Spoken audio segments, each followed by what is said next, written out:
Hey, it's Laurah with you group at CMHA, and today I have another new guest. I'll let Tricia introduce herself. I'm Tricia Murphy. I'm the financial officer here at CMHA. I've been here for like 11 years now, so yeah. And this is new for me. New for her, and that's okay. It's still pretty new for you group anyways. Today we're going to talk about boundaries. So a good episode for you to jump in on, and so my role as a youth outreach worker, I have lots of conversations with youth on a regular basis, not specifically about boundaries, but it is kind of directed towards boundaries. So they come in, have a conversation. Oftentimes it's about physical space or people entering their space. Right, which is pretty easy right now, right? Yeah. 6 feet. Yes. So, you know. Yeah, so we have that. It's like trying to judge distance. Physical is a little bit easier for folks that are experiencing social anxiety right now. Oh, absolutely, yeah. And then oftentimes I'll have conversations with youth like sexual boundaries. What does that look like? It can be an uncomfortable conversation, but it comes down to consent and really understanding what that looks like. And even part of my role is to chat with parents. Oh, that's gonna be great. If that comes up, and I know that's complicated, and then we go into like emotional or mental boundaries. So those are kind of the three main ones that I see on a regular basis. There's lots. Tricia, although a financial officer, has had loads of experience helping with the youth outreach program. Yeah, when it first started out, me and Susan were, there every week helping out, building it. I also had kids that were involved in it, so it was natural for me to be part of that system, and I have a different take on most things than a lot of staff here, so, they're all the fun ones and have the good times, and I'm like, wait, why weren't you in school? What is happening? What is going on?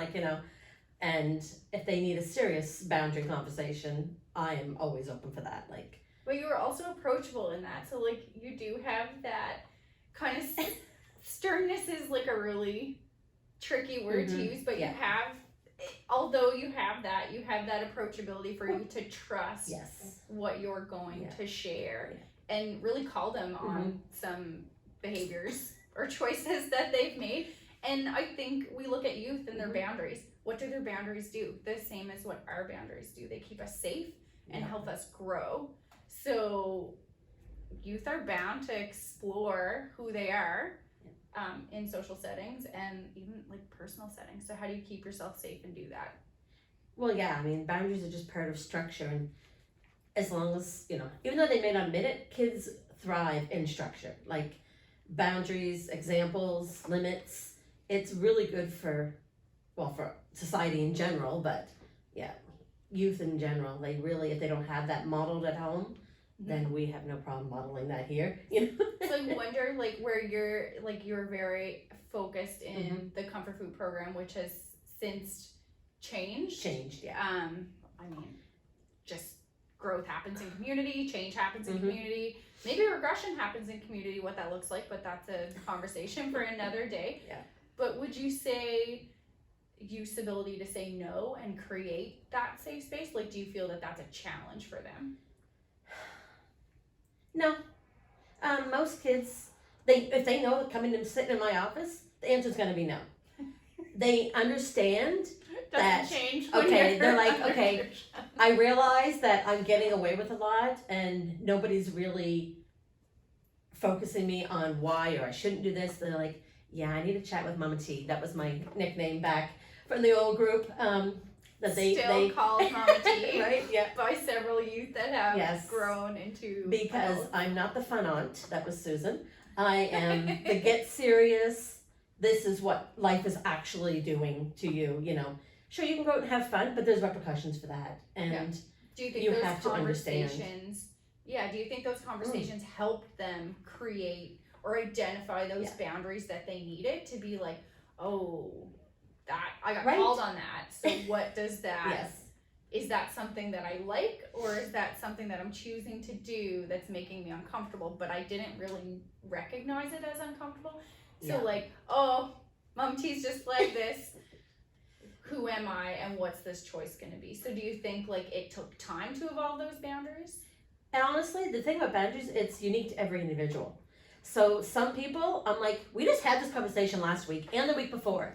At what point do you actually realize you're the one that does this choice? Yep. This is not reflected on the teacher. This is not your parents' fault. This is 100% you.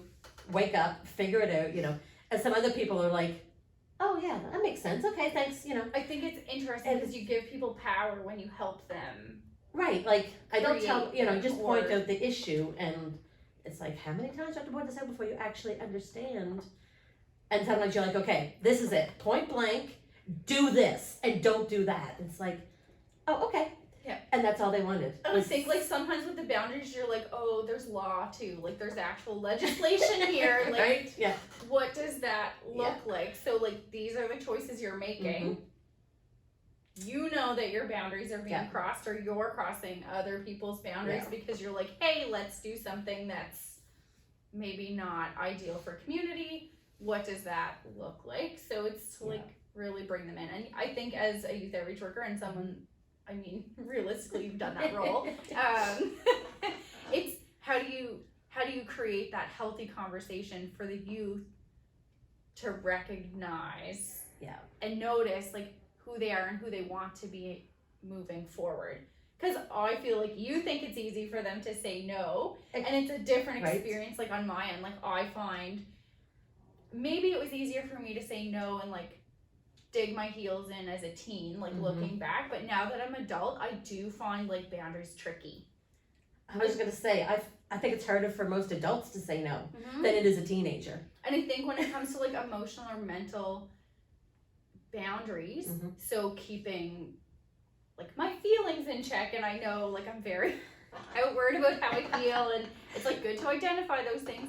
And I look at like my personal experience, and I'm not going to get into details on this, but boundaries that I've created, I look at how I've evolved as an adult, and like there's one boundary in particular I'm thinking about, like 10 years. It took me 10 years to kind of like figure out that rock solid, like this is who I am. This is going to keep my emotional and mental wellness safe and those boundaries in check, and it's not negotiable. And I'm okay with that. I just had to identify that like, hey, this is and you have to toxic relay for that me. to other people because they're going to have an issue with that. Absolutely. And you have to be okay with the fact that they have an issue with your boundary. Absolutely. Because it comes to my beliefs and values and what keeps me safe. Yes. And you might choose to have a conversation with this individual or take part in this practice. Yeah. And I have to also respect your boundaries, that you are safe doing that for yourself. But it's to create that healthy dialogue that Tricia is her own unique individual, but Laura's also that in herself. And it's okay, we can walk and breathe the same air and share the same space, but we don't have to take part in the same activities. So we can have that. And I think it's tricky for you to identify that in group settings. Well, because you're still trying to figure out what you want to do, who you are, what you enjoy, you know, because you basically do whatever your family did or your friend group did. Right. Or, you know, you get in that clique in school and that's just who you are. And then all of a sudden you're like, and why am I doing this? Is it because this is my choice? Or like, so you start exploring, but still to stay within the boundaries of, like you said, the law and your parents' expectations and the fact that you want to continue your education. And there's a lot of boundaries that are within that already in your world. And yeah, it's really tough. And that's, I work with a lot of youth that some families that they come from, or chosen family that they come from, their expectations are extremely high, or there's no expectations. So I have youth that are like, well, I can no structure, do what I want. They've never had structure. Yeah. And I think that they really want to find that connectedness. Yes. I think it's to themselves first, and then really build on that so they can contribute to society, or just find that journey to being an adult, which is super tricky and complicated. And it's like, okay, some things are really easy to say no to, and then it's like, but it might be easier to give in this time so I can it's almost always easier to give in. Peer pressure, society pressure, whatever, job, you know, it's just easier to deal with, and then you go home and have to deal with it on your own. Absolutely. If we could just write those down then and be like, okay, I have to pull that out next time because That might be a really good idea, though. If you think of something that might be your boundary, you can Right. write it in your day planner, journal, whatever you write on, even like a sticky note on your wall. Yeah. Like, be like, hey, my name's Laura, and I don't want to have coffee today.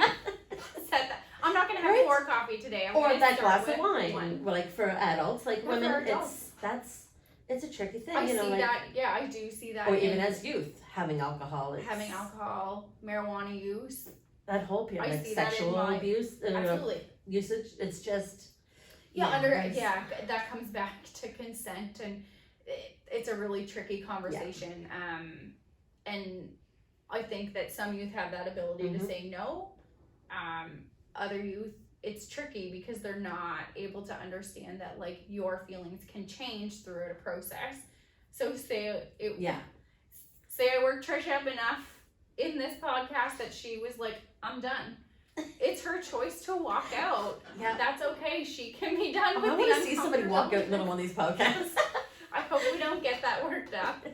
No, but you know, But that does happen. Yeah. I've had conversations that youth are like, done. Yeah. I don't want to talk about that anymore. This isn't and like that's their right. yeah, that's their right. They've come in here wanting to share or wanting to develop and grow, and they're like, I don't want to do that anymore. Yeah. I've reached point A in this conversation, and I'm done with that. And that's having that awareness of what you're comfortable with. So yes, that's not a sexual boundary, but at the same time, it's knowing like that's crossed some boundary. Yes. Physical, emotional, mental, time Exactly. constraint, whatever that looks like. And it might only be in that moment. They might come back the next day and want to continue the conversation. And it's like, okay, let's go. Yep. You know, that's however many times it takes to start that conversation, whatever you need, or, you know, to set that boundary, you just do it. right. And that like we're lucky. We have a really cool space here, super safe. Yeah. And we've really tried to develop that and continue to develop it as our community and youth needs and adult needs within CMHA change and grow. It's a really cool. So if kids need that process. one-on-one space or a group setting, whichever they feel more comfortable talking about or they could talk to you and say, hey, I have this issue with this boundary. Could you bring it up in the group next time? Yeah. And you could start that conversation, and then the youth is benefiting from it because they can be like, yeah, that's what I think too. Yeah. Because it's really hard to start that conversation as a youth. But. Right, and then we like talk about labels and like, okay, so this is a boundary. I think we don't necessarily label all the things we think and feel as our boundaries. Right. No. Because I don't go to you, oh Tricia, you crossed my boundary. Like that's not a conversation. No, you just say, hey, let's not talk about that when other staff are around. Right. Okay, makes sense. You know, right. Like the confidentiality and like your role, like you have a really unique role. Yes. Within CMHA because you're also present on site. That's not always the case with financial officers. Yes. In my experience. So you have that really unique role, and you have the confidentiality, boundaries, and I'm sure there's a whole list of other things on top of CMHA policy and procedure that you follow. So like what does that I don't know. Well, I know like one of the biggest things for me, if we're out in public, and I hope that most of our clients already know this, but we will not speak to them first unless we know that they've done like they've done right. But we will look at you, kind of make a half eye contact, and if you speak to us, we'll speak back because we are not allowed to break the confidentiality that they come to the building for support or whatever. Yeah. And I'm for the last 10 years, my kids have been first thing. Cassie's like, "Who's that?" And I'm like, "Work." She's like, "Okay." It took me a long time for her to understand the boundary of me not being able to tell her who these people are that I'm talking to. Saying hi to you. Right. So she doesn't know if it's a coworker, if it's a client, if it's a donor, if it's, I just say work. And it took me forever to get her to understand why that is. And I wonder if that's part of her professional boundary. Her journey through adulthood now that she's in that role. But you started here 11 years ago. She was a youth 11 years ago. Now she's... So I wonder, like, that's also part of growth. Like, now she gets it. She's like, oh, that's mom's boundary. And she has amazing professional boundaries now. Absolutely. Because she's a professional within our community. So, like, she's learned that Mom's not going to sway from this boundary, and she's not going to Right. give me more information. So whether it was a negative reinforcement or a positive reinforcement, that boundary was created, and Exactly. she gets it now. Yep. So sometimes it happens just a natural conversation, and you're not like, I'm just never going to answer this question. Right. It's just, you're like, we're done. Like, Yep. moving on. Who knows? Yep. So like, it's an interesting, like, yeah, boundaries are just interesting how they develop. And I think, like, I go back to the point, like, if you feel you don't have them, that's okay. Like, that's still an okay thing, because you have the opportunity to develop them. And like, in my experience, saying no is a complicated, messy thing. And I think like, if I'm gonna talk about coffee, people will be like, hey, let's grab a coffee, and it's like, you got that time constraint. Yes. I don't know if I really have time to grab coffee. And how do you have that conversation with friends that you haven't seen, and now that we're able to get out and go to a coffee shop or just meet in a parking lot, like, whatever that looks like for you, how do you, like, even when it comes to those things, so you're not backed up and you're not overwhelmed. It's hard to say no to a friend that you haven't seen in a while over coffee, but yes.